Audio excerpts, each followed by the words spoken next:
This is not just a barbershop. It's a new approach to mental health services.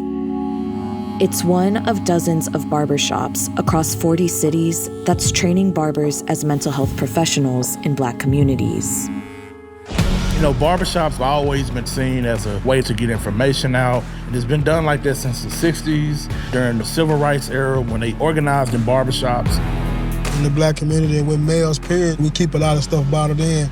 My friend committed suicide. I haven't felt the pain like that ever. It's estimated that 1 in 5 Americans today are experiencing a mental health crisis, and more than half do not seek treatment.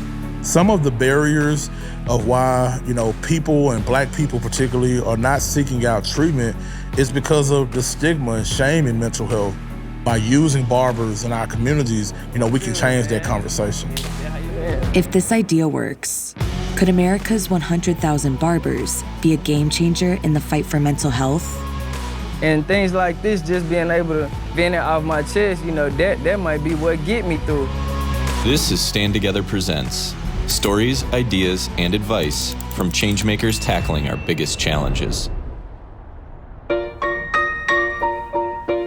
This is the house where I grew up at here. I was born to an incarcerated mother in Newark, New Jersey. My Aunt Daisy stepped in, brought me back to Little Rock, Arkansas at 4 months old.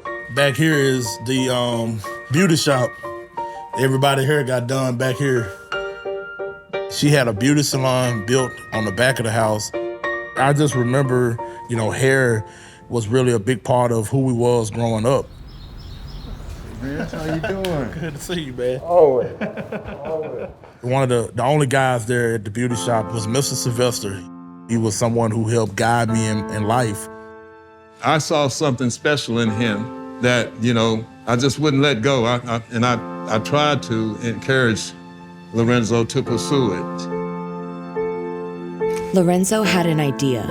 He started the Confess Project, a program that trains barbers to be mental health advocates for their customers. The barbers that pass through the Confess Project can do a few things. That is listening better, communicating in a positive way, reducing the stigma of mental health, and also be able to help impact their communities in the best way. My friend, more like my brother, man, Terrence Hayes, we called him Shock T. Man, he was 40, man, and got the phone call. I was in the shop that he had committed suicide, and it crushed me deeply. I keep him in my truck with me, in my vehicle with me everywhere I go. I feel like, hey, he's still riding with me, Each customer that sits in my chair, I try to give him a genuine experience. I try to give him a connection. I try to give him the best service I can give him. I give him me, and it's more than just a haircut with me. Like, I want to reach out and relate and really build relationships with my clients. Carlin's been meeting regularly with a customer named Dre for the last 4 years. Dre's a new father, and Carlin's been helping him.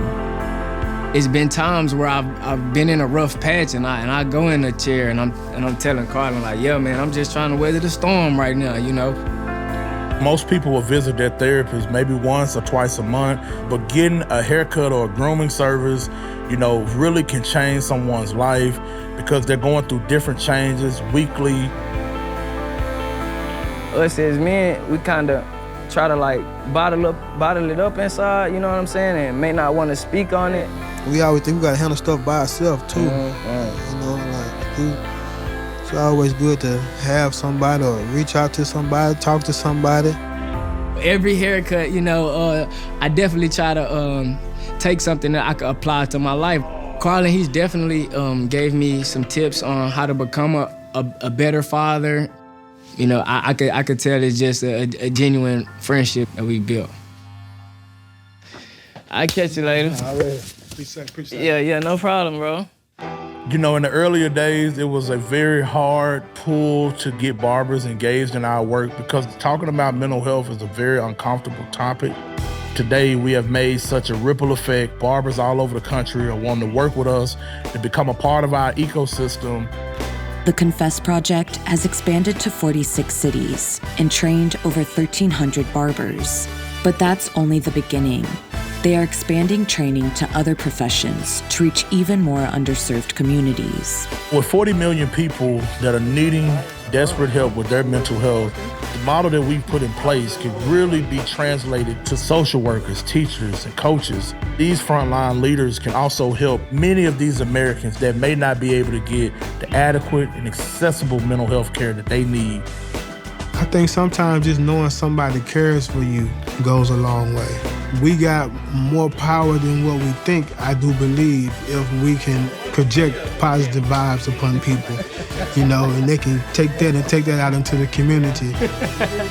Him believing in me, it just motivates me. It gives me that extra little push when I'm kind of feeling down.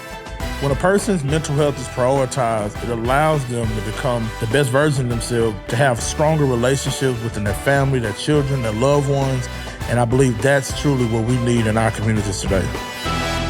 Stand Together partners with changemakers tackling our biggest challenges. To see more stories, follow our channels. And to learn more about how you can partner with us, go to standtogether.org.